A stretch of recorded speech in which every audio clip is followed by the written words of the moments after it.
Olá! Estamos começando mais um Crime News com Daniele Saliba e Vanessa Marçal. Hoje o tema do programa é sobre como surgiu o jornalismo investigativo e como a mídia pode influenciar em um caso criminal.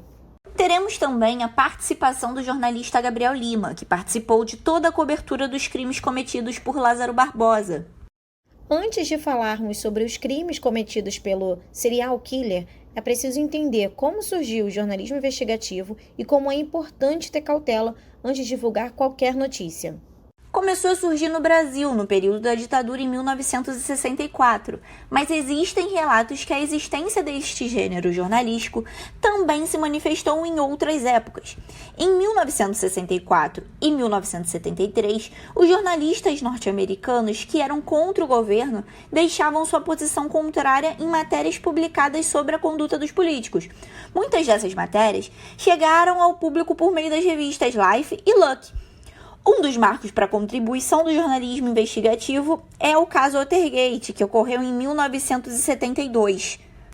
Dois repórteres do jornal The Washington Post, Bob Woodward e Carl Besson, ajudaram na renúncia do presidente Richard Nixon, Partido Democrata dos Estados Unidos, devido a uma escuta ilegal por parte de pessoas ligadas ao governo republicano. O episódio marcou um dos maiores escândalos de impeachment nos Estados Unidos pós-Segunda Guerra Mundial. O objetivo das escutas ilegais era obter informações de supostos inimigos e adversários de Nixon para a eleição daquele ano. Essa era a forma que ele usava para manter seus opositores sob controle, obter informações privilegiadas que pudessem ser usadas contra os democratas e garantir a sua governabilidade. Todos esses detalhes foram investigados pelos dois jornalistas e ainda pela Agência de Investigação dos Estados Unidos, o Federal Bureau Investigation, o FBI. Dessa forma, foi descoberto que o presidente gravava todas as reuniões realizadas no Salão Oval da Casa Branca e suas recusas foram essenciais para provar que Nixon obstruiu abertamente as investigações. Na mesma época, no Brasil, que estava em período de ditadura e a imprensa sob censura, o jornalismo investigativo ficou marcado na era Collor. O presidente, Fernando Collor de Mello, teve a perda do mandato após denúncias de corrupção. A contribuição também foi dada por jornalistas do veículo de comunicação brasileiro, pela Veja e Isto É, que resultaram no impeachment do presidente. Em 1974, com o general Ernesto Geisel no poder, que o governo deu início à abertura política. Em 1976, 2 anos depois, houve a suspensão da censura e foi a partir desse momento que o jornalismo investigativo ficou conhecido através do jornal Estadão intitulado Assim Vivem os Nossos Superfuncionários, que revelou benefícios do grupo de poder que estavam escondidos da sociedade. Em meio aos perigos que um jornalista investigador sofre ao tentar solucionar questões ocultas do público, questões sociais e até mesmo a própria corrupção existente em seu país, não se pode esquecer que sua função é denunciar. O papel assumido passa a ser de um colaborador dos órgãos competentes, ora ligados à justiça, ora à saúde ou a qualquer outro nível organizacional público. Entretanto, sua atuação na cobertura de um fato pode não ser concluída, ou seja, o caso pode ficar sem punição. Cristina Guimarães, ex-produtora e ex-repórter da emissora Globo, afirma: "A gente faz reportagens na cara e na coragem. A gente tem liberdade de imprensa, mas ninguém protege a gente. A segurança de quem investiga minuciosamente pode custar a vida e pode não ser valorizado da maneira correta." Os métodos e medidas desses riscos trouxeram um debate no seminário de 30 de agosto de 2002, com a criação da Associação Brasileira de Jornalismo Investigativo, decorrente à grande repercussão também do caso Tim Lopes. Com isso, percebe-se que a profissão pode trazer consequências por tais divulgações. Desta maneira, o árduo trabalho investigativo precisa de paciência, cautela e ética. A rotina de produção é baseada em não espalhar informações falsas, apurar, estar atento às fontes oficiais, arquivos e relatórios, desvendar mistérios e não comprometer a credibilidade do jornal no qual trabalha. Nesta profissão, nada pode ser descartado. De acordo com Lopes e Proença, os fatos não podem estar ocultos do público no qual instituições ou pessoas querem manter sigilo. O jornalismo investigativo faz do seu trabalho o interesse dos cidadãos e, a partir deles, o papel que a imprensa tem nas sociedades democráticas. Ao denunciar a corrupção, as fraudes públicas e toda forma de atividade ilegal ou a má conduta em geral do poder, a imprensa se outorga a responsabilidade de servir de freio aos poderes políticos. Segundo pesquisa do site Repórteres Sem Fronteiras, México, Colômbia, Honduras e Brasil somam 139 assassinatos de jornalistas na última década. Esses jornalistas tinham a função de repórter ou repórter cinematográfico em pelo menos um veículo de comunicação. Os dados também revelam que 39% cobriam temas sobre política e a maioria são por crime organizado e corrupção. Entre 2012 e 2016, 29 jornalistas foram assassinados no Brasil. Esses números põem o país em 6º lugar na lista de nações onde foram registradas mortes de profissionais da imprensa. A Síria é a primeira na lista. A realidade é que jornalistas continuam sendo mortos por investigar e denunciar, por publicar histórias subterrâneas de corrupção política, violência policial e outros crimes contra a cidadania. Além disso, o relatório da violência contra jornalistas e liberdade de imprensa no Brasil, de 2021, da Federação Nacional dos Jornalistas, aponta para um dado alarmante. 430 casos de agressões a jornalistas foram registrados no último ano. A entidade ressalta ainda acreditar que houve subnotificações, ou seja, alguns casos ficaram sem registros. Segundo o estudo da Unesco, o Brasil está na 7ª posição do ranking mundial de países mais violentos para os jornalistas. A profissão é essencial para a democracia, pois existem situações de riscos e situações que precisam enfrentar autoridades para que a população tenha ciência do que ocorre no mundo. Mesmo diante dessa desvalorização, surgem preocupações com a segurança dos jornalistas. Os riscos que ocorrem durante o trabalho, a ausência de preparos por parte das empresas jornalísticas com os funcionários. São situações perigosas, arriscadas, coberturas de captura de criminosos, invasões em comunidades dominadas por tráfico de drogas e manifestações de rua. A Abrage, que é a Associação Brasileira de Jornalismo Investigativo, repudia as perseguições. O jornalismo investigativo sempre tem seus riscos e eles podem ir desde ameaça nas redes sociais a um carro suspeito parado na residência. Como proceder? O que fazer? A Associação de Jornalistas Investigativos, com sede nos Estados Unidos, possui um guia com as recomendações. As dicas não servem só para os repórteres investigativos, mas também para qualquer pessoa que deseja evitar ser seguida nas redes sociais ou ter seus dados roubados. É preciso limpar sempre suas informações pessoais da lista de sites de compras, sites que salvam automaticamente seus dados. Consulte o Google e veja tudo o que aparece sobre você e desative aqueles que contêm seus dados. Nas redes sociais, procure o máximo ser discreto. Evite divulgar seus passos, sua localização e poste apenas o que aconteceu. É uma maneira de se preservar e preservar sua família. Para os jornalistas investigativos, o melhor caminho é mostrar que você está em um lugar, mas na realidade você está em uma outra localização. Se atente para quem faz o mesmo percurso que você no transporte coletivo. Ao andar na rua, mude o trajeto e veja quem está atrás. Nos restaurantes, sente sempre próximo à janela e peça o cardápio para disfarçar e assim conseguir olhar quem observa você. Se achar que está em perigo, chame a polícia, avise suas fontes e diretores. Não deixe transparecer que percebeu o que está acontecendo em sua volta. E ao falar com as fontes, use comunicação criptografada. No Brasil, os casos registrados de jornalistas assassinados aconteceram em 2019, no Rio de Janeiro. Robson Giorno, dono do jornal O Maricá, executado com 3 tiros na porta da sua residência em 25 de maio, e Romário Barros, fundador do site Lei Seca Maricá, assassinado com 3 tiros enquanto dirigia no dia 18 de junho. Diorno e Barros se empenhavam em noticiar e denunciar os acontecimentos políticos da região. Os 2 inquéritos ainda não foram concluídos e estão em sigilo da Justiça. Um caso mais conhecido no Brasil foi o do jornalista Tim Lopes, da TV Globo, morto no mês de abril de 2022 em uma das comunidades do Rio de Janeiro, enquanto fazia reportagens sobre o tráfico de drogas e exploração sexual infantil em baile funk. As características desses profissionais para trilhar um caminho de sucesso dependem do aperfeiçoamento e habilidades pessoais, como, por exemplo, ser curioso, questionar, ter persistência e muita disposição para contatar fontes ou solicitar autorização para ter acesso a alguns documentos. Nem sempre a resposta será positiva. Manter o entusiasmo pelas buscas, pelas pistas. É preciso ter comunicação clara, objetiva e ter neutralidade.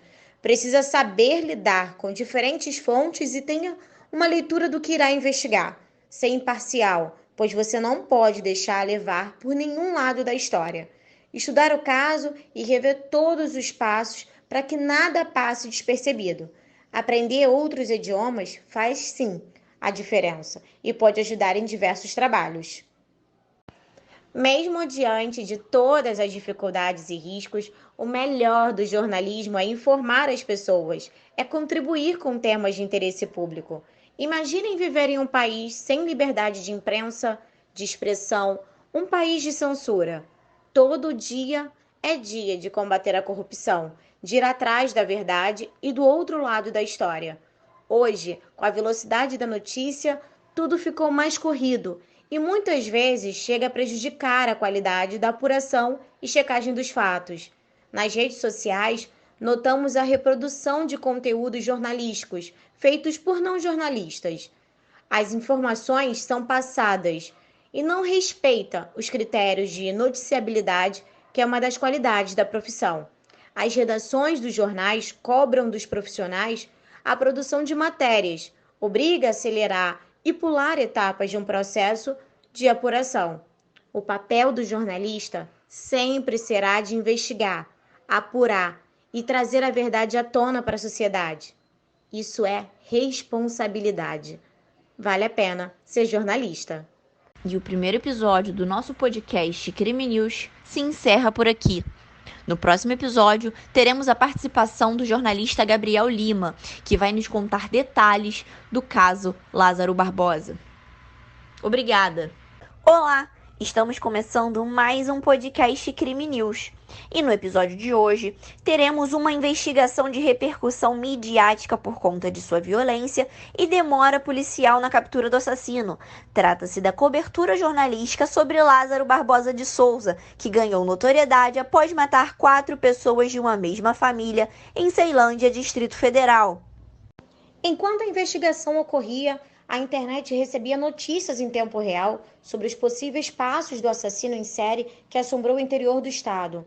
A atuação dos jornalistas investigativos na cobertura da localização de Lázaro, de 32 anos, ficou conhecido em junho de 2021. A busca pelo paradeiro do criminoso durou 20 dias, entre fazendas e matas, com rastros de mortes por onde passava. Foi realizada aí uma força-tarefa com mais de 200 policiais e drones equipados com infravermelho para ajudar nas buscas. O caso foi capa de inúmeros jornais e seu rosto foi divulgado nos noticiários. Por sua grande repercussão, foi comparado a um espetáculo na busca de audiência e foi notado uma intolerância religiosa. A caça em busca do criminoso por ter ajuda de drones era acompanhada ao vivo e registrada pelos repórteres. Algumas teorias surgiram devido à dificuldade em prender Lázaro Barbosa, e a partir daí começaram as especulações sobre proteção de magia negra ou ajuda de terceiros. As declarações dadas na mídia gerou revolta na população em relação à Umbanda, pois alguns terreiros de candomblé foram invadidos por conta da associação da religião. A imprensa divulgou imagens com itens de bruxaria com a suposição de que pertenceria ao criminoso. As primeiras notícias informavam que as imagens eram de um possível esconderijo encontrado pela polícia. Mais tarde, após as denúncias feitas por religiosos, a verdade veio à tona. Os espaços fotografados não possuíam nenhuma ligação com o assassino e foram divulgados pelos próprios agentes. Uma prática comum no país que registra diversos relatos de violência policial em territórios negros. Nesse caso, o racismo está potencializado pela intolerância contra religiões afro-brasileiras. Muitos dos casos investigados sofrem consequências da velocidade da notícia, e algumas dessas não são apuradas ou investigadas antes da publicação e podem causar impacto na conclusão de uma investigação. A partir daí, a dúvida é como as investigações podem interferir na busca por um criminoso, até qual momento a notícia pode ser publicada sem beneficiar quem a polícia deseja capturar e qual momento outras pessoas inocentes não envolvidas no caso criminal podem sofrer o impacto na investigação apurada. Hoje estamos aqui com o Gabriel Lima, um dos jornalistas aí de Goiânia, Goiás. Muito obrigada, Gabriel, pela sua participação aqui no nosso podcast Crime News. Não é mesmo, Daniela? Os nossos ouvintes, inclusive, estão curiosos para saber um pouco mais sobre o caso do Lázaro Barbosa, mas antes da gente começar, Gabriel, eu queria que você falasse um pouco mais sobre a sua vida, a sua área profissional, que você hoje atua, um pouco sobre a sua história de vida, até para que o nosso ouvinte possa entender mais sobre você. Bom, primeiro é um prazer participar desse trabalho aí de conclusão de curso, participar desse podcast e para falar sobre uma coisa que eu gosto muito, que é jornalismo e telejornalismo. Eu sou jornalista há 10 anos, eu trabalho com televisão, eu já passei por TV fechada, já passei por TV aberta e entre essas minhas experiências em televisão aberta, eu passei pelas emissoras da Globo, a RBS TV, que é afiliada no Rio Grande do Sul, e também pela TV Anhanguera, que é afiliada em Goiás.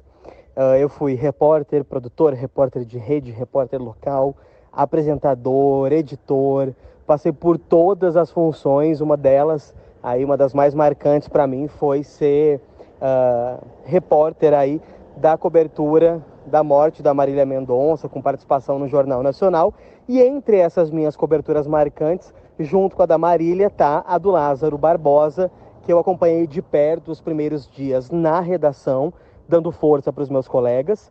E depois eu fui escalado logo no começo, assim, né? Logo que começou tudo isso, passaram 2 dias mais ou menos, eu já estava escalado para ir para a cidade para acompanhar tudo. Bom, Gabriel, o tema de hoje, inclusive, foi uma das coberturas no qual você participou, que foi sobre o Lázaro Barbosa. Eu queria que você contasse mais, até para que o nosso ouvinte ele possa ter todas as informações, a clareza de como aconteceu até a captura desse criminoso, né, que ele foi morto pelos policiais, tudo o que aconteceu durante essa cobertura. A cobertura do Lázaro Barbosa foi um desafio para mim como jornalista de TV.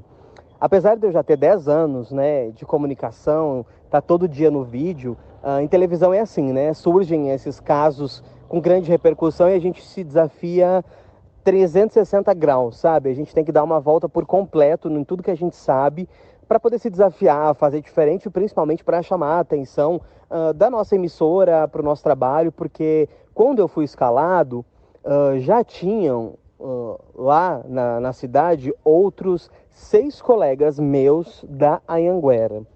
Nós estávamos numa equipe muito grande, subdividida entre repórter rede e repórter local e repórter do interior, porque aqui em Goiás a gente tem jornais só para a capital e jornais só para o interior. Então a gente estava bem dividido, mas ao mesmo tempo tinha bastante gente para trabalhar.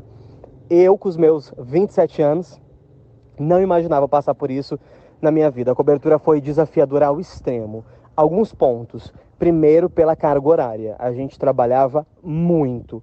Era um consentimento nosso. Eu começava a trabalhar por volta de 6h30 da manhã e ficava até 9 da noite, 8h30 da noite, sem parar no vídeo. E entradas para Bom Dia, entradas para os jornais do meio-dia. Eu fiz Encontro, eu fiz Mais Você, Bom Dia Brasil, Jornal Hoje, Jornal da Globo, todos os jornais locais, todos os jornais da Globo News. Então, a todo momento a gente estava no vídeo, a todo momento a gente precisava de uma informação nova. O consumo de informação numa cobertura como essa é muito grande. Então, não adianta eu ficar parado só esperando a minha entrada. Então, eu precisava ir atrás de informação. E o que acontecia nessa situação, que não acontecia só conosco, que éramos da afiliada, mas acontecia com colegas de outras emissoras? As emissoras pedem muita informação. Por quê? Porque a audiência precisa de informação. Eles precisam alimentar os jornais. E chegou num determinado momento da cobertura que ela, entre aspas, né, a gente pode falar, deu uma esfriada. Tipo, não acha, não surgem novas pistas, não tem novos fatos, é só aquele trabalho de inteligência. A esfriada que eu falo, não no trabalho da polícia, bem pelo contrário, a esfriada do tipo, a gente não tinha aquela movimentação intensa todos os dias para mostrar. Por quê? Num determinado momento da investigação em si, o trabalho se concentrou na inteligência. Se concentrou muito mais em redistribuir policiais, em focar o trabalho na inteligência, de pensar onde é que ele pode estar, de tentar estudar novas rotas, novos caminhos. E aquela movimentação que a gente via de rondas intensas, elas foram diminuindo, né? Essas rondas, essa movimentação foi diminuindo. Então, chegou um ponto em que os fatos, eles começaram a ser rechecados, né? Checados e rechecados, ou seja, eu vi que saíram aqui do batalhão, por exemplo, 3 viaturas de determinado batalhão da polícia, né? Da Rotan, por exemplo, da CPE, da PM, que são as polícias daqui. Mas determinado veículo falou que saíram 6 viaturas, 2 helicópteros sobrevoando, e o Lázaro já estava sendo visto, já estavam com o Lázaro preso na mata. E as nossas fontes, eu pelo menos confio muito nas minhas fontes, né? As nossas ali dos colegas da Anhanguera, a gente compartilhava muito essas informações. As nossas fontes diziam, não tem isso, não tem isso. A gente fala, mas meu Deus, tá todo mundo falando que o Lázaro tá naquela mata, que o helicóptero tá em cima da mata. E então, assim, exigia de que eu checasse com as minhas 3 fontes que estavam no local, que meus outros colegas checassem com as suas outras fontes e que a gente explicasse, então, para nossa redação que não era isso. Para que a gente pudesse levar para o telespectador a informação de, olha, hoje surgiu um boato de que o Lázaro estava naquela mata e de que os policiais quase prenderam, mas não confirmou essa informação, foi uma informação que surgiu durante o dia, porque é até estranho para a gente falar, olha gente, foi uma informação falsa, mentiram, não é, então assim, todo mundo tem fontes, então eu não posso descredibilizar a fonte do meu colega, mas ao mesmo tempo eu só confio na minha. A gente não pode ir só pelo embalo. E durante a cobertura do Lázaro surgiram vários fatos. Um deles, eu me lembro claramente, a gente mobilizou toda a nossa equipe, todo mundo se mobilizou. Falaram, ó, o Lázaro tá a 1,5 km daqui, tá cercado. Foi todo mundo.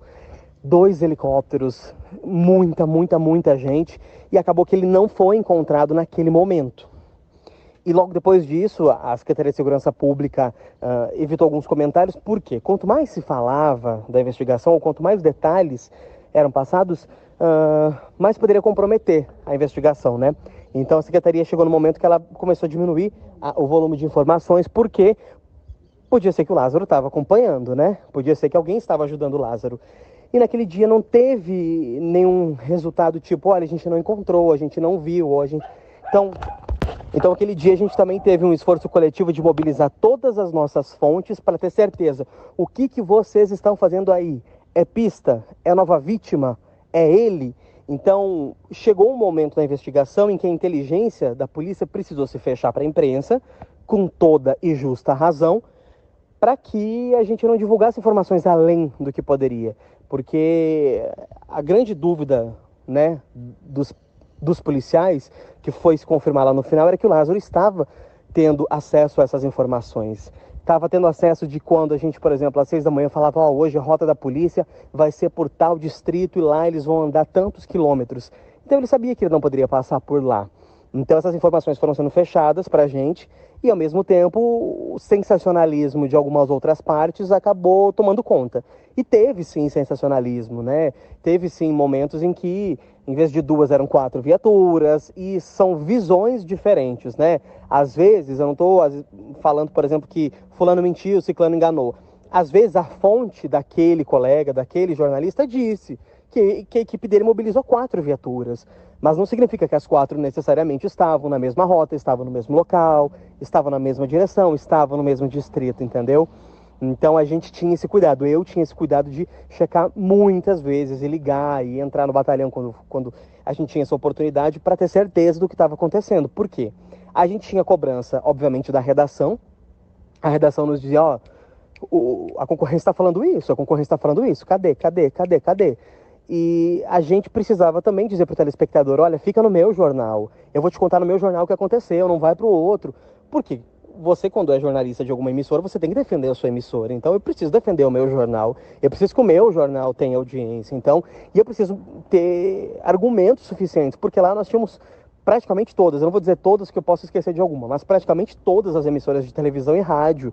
Tínhamos jornais impressos, jornais online, portais, estava todo mundo lá. Então, o acesso à informação era muito grande e todo mundo, de alguma forma, tentava chamar a atenção do telespectador, do leitor, do ouvinte. E muitas vezes acabava sendo nesse exagero ao narrar o fato, né? Um sensacionalismo ao narrar o fato. Você percebeu alguma falha dos policiais nessa capturação do criminoso? Se existiu alguma falha também até por parte da imprensa? Porque a imprensa ela tem o papel de expor a informação, de noticiar ao público o que está acontecendo, relatar o que está acontecendo naquele momento. E em algum momento desse relato, Gabriel, a imprensa ela chegou a falhar porque o Lázaro, ele demorou para ser capturado, então tudo indica que ele tinha as informações da mídia, tinha, na verdade, as informações dos passos dos policiais atrás dele. Isso aí foi um fator favorável para que demorasse aí a busca do criminoso? Você acha que a imprensa falhou? Eu não acredito que teve falhas por parte da investigação e por parte do trabalho dos policiais. Eu fiquei lá praticamente 15 dias, porque eu cheguei um pouquinho depois que começou, poucos dias depois que começou, e eu fiquei na cidade ainda mais ou menos 4, 5 dias depois que acabou o caso, que eu fiz o rescaldo do caso. Como é que estava a cidade, trauma em morador, o que sobrou no local, enfim, eu fiquei todo esse rescaldo. Nesse tempo todo os policiais trabalharam demais. E assim, o trabalho foi exaustivo, eu tiro meu chapéu para os policiais nesse trabalho magnífico de caça a um bandido. E o trabalho magnífico que eu falo não é em como terminou o caso.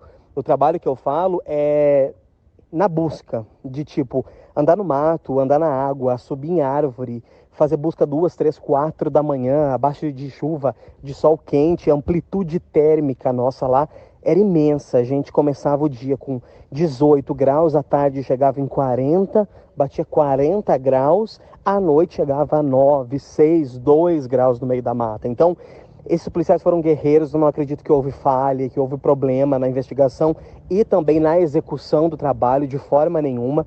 E foi até que eu comentei agora há pouco, né, que veio a pergunta, se isso tudo, né, se essas informações podem ter ajudado o Lázaro.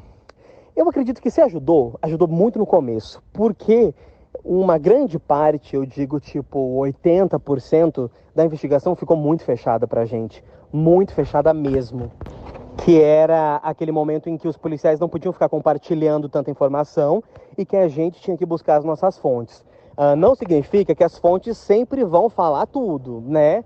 Mas assim, a fonte nos dá um direcionamento, tipo, hoje não tem busca, hoje as buscas foram reduzidas, hoje as buscas vão ser ampliadas, a área dobrou, a área diminuiu, voltamos para a área inicial, do que todos aqueles pronunciamentos. Eu lembro que no começo da cobertura, a gente tinha quase que diariamente, se eu não me engano, um pronunciamento da Secretaria de Segurança Pública ou de algum batalhão de como é que foram as buscas naquele dia ou como é que seria o próximo dia. Isso reduziu muito, porque a inteligência da polícia captou essas informações de que o Lázaro poderia estar se beneficiando. Mas eu acho que isso não facilitou a fuga dele, isso não favoreceu ele ter ficado tantos dias desaparecido, porque o trabalho foi magnífico, os policiais tiveram uma estrutura muito boa do Estado, a estrutura fornecida pelo Estado foi muito grande, foi muito boa, para que eles pudessem executar esse trabalho da melhor forma possível. Executar o trabalho, que eu me refiro, é tipo fazer as buscas por mar, por terra, né, pelo ar, pela terra, com helicóptero, com carro, da forma que eles pudessem, para agir, né, a forma que eles pudessem trabalhar, na verdade, eles acabaram trabalhando. Então foi um trabalho muito, muito brilhante mesmo, assim, da gente ver policiais com carrapato no corpo inteiro. Foi muito exaustivo. Apenas exalto, né, um trabalho de mais de 15 dias, eu não lembro exatamente quantos dias foram, mas acho que foram quase 15 dias de trabalho incansável dos policiais e também dos meus colegas jornalistas. Gabriel, muito obrigada pela sua participação. E aqui a gente encerra mais um episódio do podcast Crime News. Até a próxima!